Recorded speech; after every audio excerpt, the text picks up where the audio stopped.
بسم اللہ الرحمن الرحیم الحمد لولیہ والصلاة والسلام علی نبیہ وعلی آلہ وصحبہ ومن تبعہم بإحسان الی یوم الدین اما بعد فاعوذ باللہ من الشیطان الرجیم بسم اللہ الرحمن الرحیم وَإِن تُطِيعُوهُ تَهْتَدُوا صدق اللہ مولانا العلی العظیم اما بعد۔ عزت مآب جناب وائس چانسلر صاحب، جناب گرامی قدر محترم حاجی محمد حنیف طیب صاحب، دیگر مہمانان گرامی، عزیز بھائیوں اور بہنوں،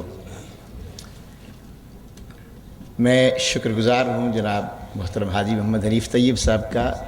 انہوں نے کمال ایثار کا مظاہرہ فرمایا، بڑا پرانا تعلق ہے۔ بلایا تو مجھے ڈاکٹر مجید اللہ قادری صاحب نے خود تھا اور یہ کہہ کر کے 15 منٹ کم از کم تم سے تقریر سنیں گے، لیکن ان کا ایثار زیادہ قابل رشک ہے کہ انہوں نے اپنا حصے کا ثواب بھی حاجی حنیف طیب صاحب کو عطا فرمایا۔ قدرت کے عجیب معاملے ہوتے ہیں۔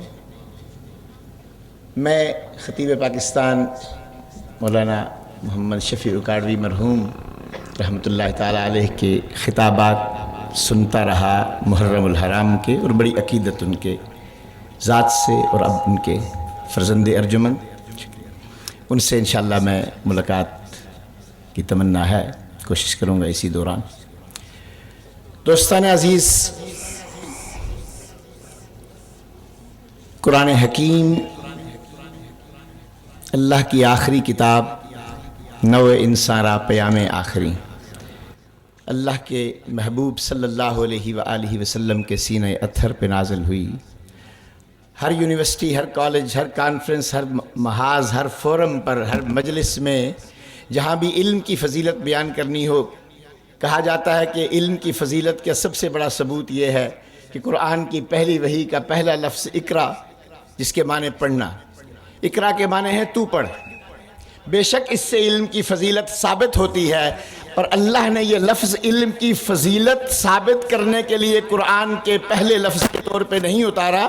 قرآن کا یہ پہلا لفظ اس لیے بنا کہ رب ذوالجلال نے کائنات کو بتانا تھا کہ اے میرے محبوب محمد، تو پڑھ، پڑھنے سے میرا کلام کائنات کو قرآن بن کر عطا ہوگا۔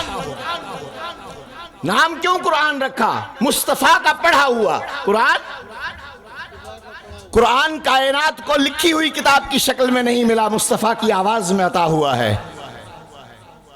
کائنات کے لیے قرآن مصطفیٰ کی آواز، اسی لیے جتنا ذات مصطفیٰ سے رشتہ گہرا ہوتا ہے، قرآن اتنا ہی گہرا دل میں اترتا چلا جاتا ہے۔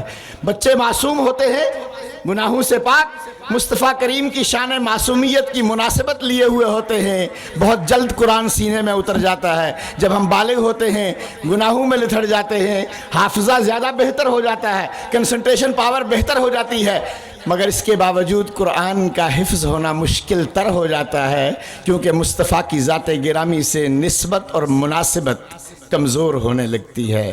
اہتمام تو قرآن پہلی وحی سیدنا جبریل علیہ السلام غار حرا میں اترے، قرآن لے کر آئے۔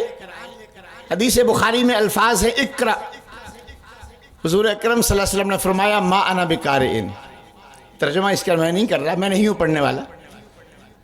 بھینچا سینے سے لگایا، چھوڑا اور کہا اقرا، فرمایا ما انا بقارئ۔ تیسری بار پھر ایسے ہوا، اس کے بعد عرض کیا اقرا بسم ربک الذی خلق، تو پڑھ دیا۔ ہم کہتے ہیں اس کا معنی یہ ہے کہ حضور اکرم صلی اللہ علیہ وسلم کسی انسان سے پڑھے ہوئے نہیں تھے۔ دوستان عزیز، زبانی پڑھنے کے لیے لکھا ہوا کلام نہ ہو، ایک عرب کے لیے پڑھنا کیا مشکل تھا؟ جبریل امین کہہ رہے ہیں اقرا، تو حضور پڑھ سکتے تھے۔ بات یہ نہیں تھی، اس وقت یہ معاملہ نہیں تھا، معاملہ یہ تھا کہ جبریل امین اس وقت انسانی شکل میں آئے ہوئے تھے، عالم بشریت، عالم محسوسات میں اترے ہوئے تھے۔ محمد عربی غار حرا میں اس وقت اس اوج، اس بلندی پر تھے جو مقام کعبہ قوسین سے پرے تھی۔ رب ذوالجلال کے ساتھ، رب ذوالجلال کے ساتھ رب ذوالجلال کے ساتھ راز و نیاز کی ان کیفیتوں میں تھے جن کا عالم تو یہ تھا کہ کاشانہ اقدس میں حضور اکرم صلی اللہ علیہ وسلم بیٹھے ہیں. سیدہ کائنات سیدہ صدیقہ کائنات عائشہ صدیقہ رضی اللہ تعالیٰ عنہ پاس بیٹھی ہیں, گفتگو کرتے ہوئے عرض کرتی ہیں, یا رسول اللہ. حضور دیکھ رہے ہیں کھلی آنکھوں سے, جواب نہیں دیتے. دوبارہ اونچی آواز سے, تیسری بار اونچی آواز سے, چوتھی بار قدرے اور اونچی آواز سے. حضور فرماتے ہیں من کون؟ عرض کرتی ہیں عائشہ. فرماتے ہیں من عائشہ. عرض کرتی ہیں بنت الصدیق. فرماتے ہیں من صدیق. سیدہ عائشہ صدیقہ رضی اللہ تعالیٰ عنہ خاموش ہو گئیں. کچھ دیر بعد حضور نے فرمایا کلمینی یا حمیرہ. سیدہ عائشہ صدیقہ رضی اللہ تعالیٰ عنہ نے واقعہ عرض کیا. فرمایا لی مع اللہ وقت لا یسعنی فیہ ملک مقرب ولا نبی مرسل. عائشہ میرا رب ذوالجلال کے ساتھ راز و نیاز کا وہ وقت ہوتا ہے, ٹرانسینڈنٹل میڈیٹیشن کی وہ ہائٹ ہوتی ہے, سپرا کاسمک کائنات کا ایک ماحول ہوتا ہے, سیلف ایلیویشن, اسپرچل ایلیویشن کی, سبلائمیشن کی وہ کائناتیں ہوتی ہیں جو بیانڈ امیجینیشن ہے, جو بیانڈ ای ایس پی ہے, بیانڈ انٹیوشن ہے, جو بیانڈ کریٹو ویژولائزیشن ہے. وہ کائنات جہاں صرف ایک ہی کا بسیرا ہے جس کے قدموں تلے عرش ہوتا ہے. ثم دنا فتدلی فکان قاب قوسین ادنی.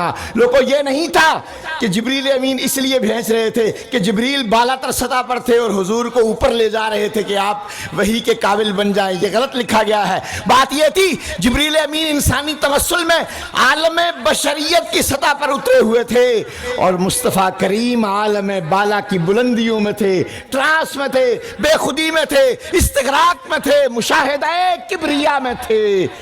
زمین پر واپس لانے کے لیے یہ عمل ہوا ہے. دوستان عزیز, قرآن حکیم کی ان پہلی آیات کے بعد دوسری وحی, بعض روایات کے مطابق کوئی کہہ سکتا ہے کہ جی دوسری نہیں تیسری چوتھی, کثرت کے ساتھ نزول قرآن کی ترتیب میں دوسری وحی نون والقلم, پہلی 10 آیات.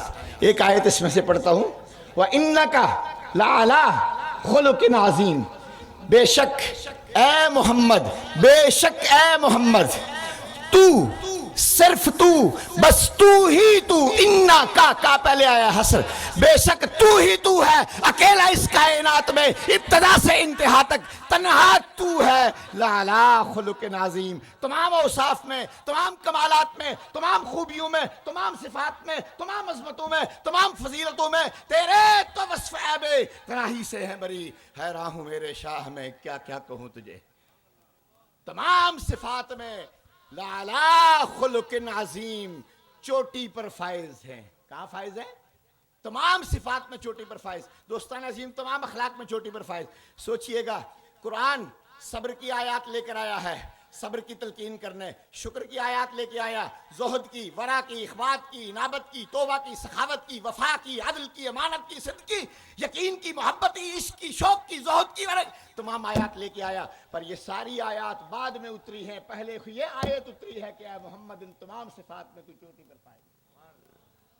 ہمارا خیال تھا مصطفیٰ نے قرآن سے اخلاق سیکھا ہے, قرآن مصطفیٰ کو اخلاق سکھانے آیا. قرآن بھیجنے والا کہتا ہے قرآن محمد کو اخلاق سکھانے نہیں آیا, محمد کے اخلاق دنیا کو سنانے آیا. سوچا کہ ذرا دیکھیے قرآن میں کیا ہے, دیکھا تو ہر ایک لفظ محمد کی ثنا ہے. اور میری نگاہ میں قرآن کا ہے بس یہی مفہوم ہے, لفظ لفظ جمال حضور کی تفسیر. انک لعلی خلق عظیم. فرمایا لقد کان لکم فی رسول اللہ اسوۃ حسنہ. جتنا وقت میرے پاس ہے اتنے میں ہی گفتگو کروں گا انشاءاللہ. لقد کان لکم, لوگو اے کائنات کی تمام مخلوقات, ازل سے ابد تک کی ساری مخلوقات سے خطاب ہے. لقد کان لکم, تم سب کے لیے تھا. کانا کی ضرورت نہیں تھی, وَلَكُمْ فِي رسول اللہ ہو سکتا تھا. ہے ضرورت کیا؟ ماضی, حال اور مستقبل, ابتدا اور انتہا. تخلیق اول محمد ہے. اسوۃ حسنہ, تم سب کے لیے کل بھی محمد اسوہ حسنہ تھے, آج بھی ہیں اور کل بھی رہیں گے. ہم نے اسوہ حسنہ سمجھا عمل کا نمونہ, رب نے کہا نہیں, کائنات کے حسن تخلیق کا نمونہ.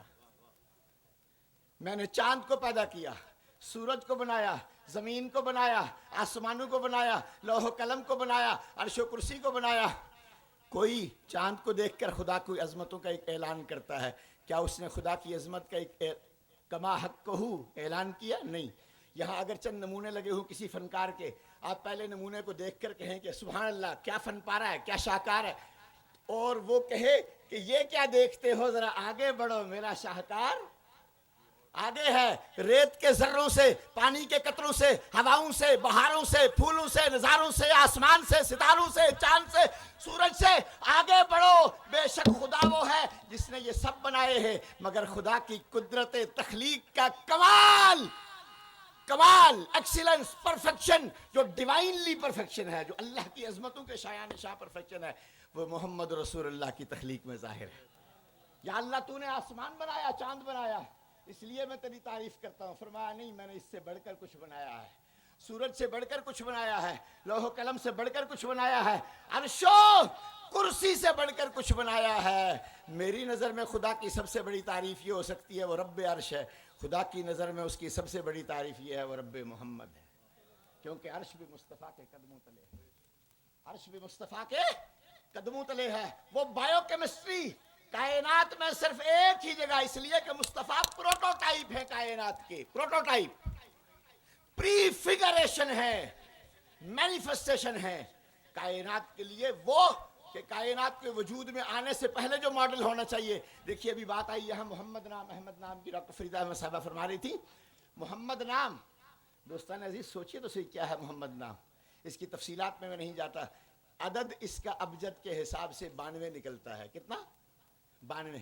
سائنس نے 10 لاکھ سال کی ریسرچ کا حاصل یہ دیا کائنات میں کل نیچرلی اکرنگ ایلیمنٹس 92 ہیں. کتنے؟ سائنس تو میرا موضوع ہے دوستان عزیز، میں غلط طرف چل پڑا ہوں، پھر یہاں تو 7 گھنٹے چاہیے. دوستان عزیز 92 ایلیمنٹ کائنات میں، لیبارٹری کے سنتھسائز کی بات نہیں کر رہا میں، آرٹیفیشلی ڈیولپ کی بات نہیں کر رہا ہوں. نیچرلی اکرنگ ایلیمنٹ 92، اس لیے کہ نام محمد کے اعداد 92 ہیں. پوری کائنات محمد کے نام کی 92 تجلیات ہیں. 92 تجلیات ہیں پوری کائنات.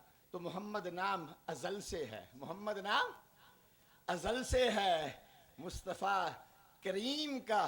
اور اسی لیے تو فرمایا نا تمام تعریفات، تمام عظمتوں، ہر اعتبار سے ہر وہ تعریف جس کا امکان کائنات میں آ سکتا ہو وہ محمد پر سچ بیٹھتی ہے.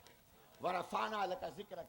اے محمد میں خدا جو عظمتیں بناتا ہوں، میرا کام ہی یہ ہے کہ ساری عظمتیں تیرے نام کرتا جاتا ہوں. کوئی علم میں سوچے، عمل میں سوچے، اخلاق میں سوچے، عظمت میں سوچے، فضیلت میں سوچے، مرتبے میں سوچے، جس آخری سطح پر جا کر انسان کی سوچ، احساس، شعور، نیت، ارادہ، وجود، انٹیوشن، وجدان جا کر ٹھہرے گا، وہاں سے بھی آگے محمد کی عظمتیں وَرَفَعْنَا لَكَ ذِكْرَكَ، وہاں سے بھی آگے ہیں. دنیا والوں، کوئی ہوگا صبر والا، اس کے لیے مصطفیٰ نمونے ہے. کوئی ہوگا علم والا، اس کے لیے مصطفیٰ نمونہ ہے. پر یہ صبر میں نیچے ہے، وہ اس سے اوپر ہے، وہ اس سے اوپر ہے، وہ اس سے اوپر ہے. کائنات میں سب سے بڑھ کر جو صبر والا ہے اس کے لیے بھی مصطفیٰ نمونہ ہے. لَقَدْ كَانَ لَكُمْ فِي رَسُولِ اللَّهِ أُسْوَةٌ حَسَنَةٌ. تو پھر مجھے کہنے دیجئے نا کہ کائنات کی کوئی صفت، کوئی کمال، کوئی خوبی، کوئی ہنر، کوئی عظمت ایسی نہیں جو مصطفیٰ کو عطا نہ کی ہو. دا مدعتہ النصارى فی نبیہم، دا مدعتہ النصارى. نصارہ نے کہا کہ عیسیٰ علیہ السلام خدا کے بیٹے ہیں. یہ مت کہنا، اس کے سوا جو کچھ سوچ سکتے ہو کہہ ڈالو. فإن فضل رسول اللہ لیس لہ حد. اس لیے کہ مصطفیٰ کی فضیلتوں کی کوئی حد ہو ہی نہیں سکتی. ہو کیسے سکے فضیلتوں کی؟ ایک صفت ہے رحمت للعالمین. وما ارسلناک. دوستو عالمین حضور کی رحمت کے حصار میں ہے. عالمین سے باہر صرف خدا ہے. عالمین سے باہر صرف خدا ہے. تو ساری کائناتیں محمد کی ایک صفت رحمت کے حصار میں ہے، حدود میں ہے. گویا مصطفیٰ کی شان رحمت، صفت رحمت کائنات کی ساری سرحدوں سے باہر پھیل رہی ہے.